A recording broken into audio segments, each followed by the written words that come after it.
Comment des millions de personnes ont-elles pu participer aux horreurs de la Seconde Guerre mondiale? Étaient-ils tous cruels ou simplement obéissants? Un psychologue a voulu tester cette question et il a découvert que 65% des gens, vous, moi, n'importe qui, sommes prêts à obéir, même si cela veut dire détruire une vie. Alors, dites-moi en commentaire, selon vous, seriez-vous capable de dire non? 1945, fin de la guerre, les nazis sont jugés à Nuremberg. Et encore, on entend la même phrase « Je n'ai fait qu'obéir aux ordres ». Cette excuse résonne comme une gifle.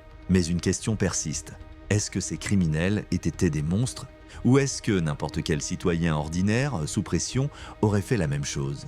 C'est là qu'intervient Stanley Milgram, psychologue à Yale. Son objectif? Tester la puissance de l'autorité. Imaginez, vous entrez dans un laboratoire, un homme en blouse blanche vous accueille, sérieux, calme, professionnel. On vous dit, c'est une expérience sur la mémoire et l'apprentissage. Vous êtes le professeur. Un autre participant, le élève, doit retenir des mots. À chaque erreur, vous appuyez sur un bouton. Décharge électrique, 15 volts, 30, 60. Chaque erreur, ça monte. À 75 volts, l'élève gémit. À 150 volts, il supplie. À 300 volts, il hurle. À 330 volts, silence. Plus un son. Vous vous retournez vers l'homme en blouse blanche et lui dit seulement « L'expérience exige que vous continuiez ». Question directe.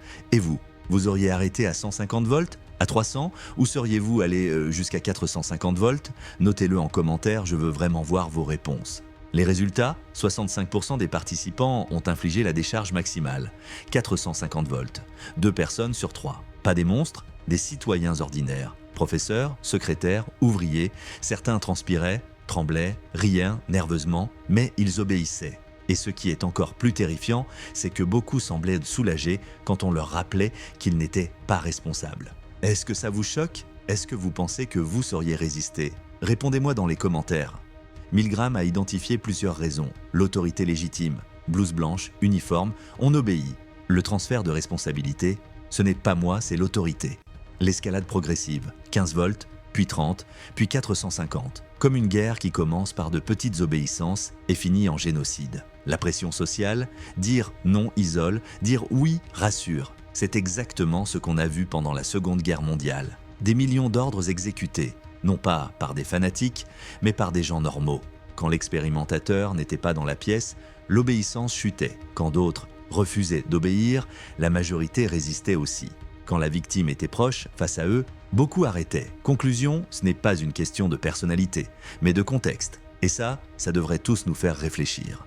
L'expérience de Milgram nous révèle une vérité dérangeante. La frontière entre le bien et le mal, ce n'est pas eux et nous. C'est une question de circonstance. Alors je vous pose la question. Si vous aviez été en Allemagne dans les années 40, auriez-vous résisté ou auriez-vous obéi? Écrivez votre réponse en commentaire. Et abonnez-vous, dans mes prochaines vidéos, on va plonger encore plus profondément dans les expériences psychologiques qui dévoilent le vrai visage de l'humain.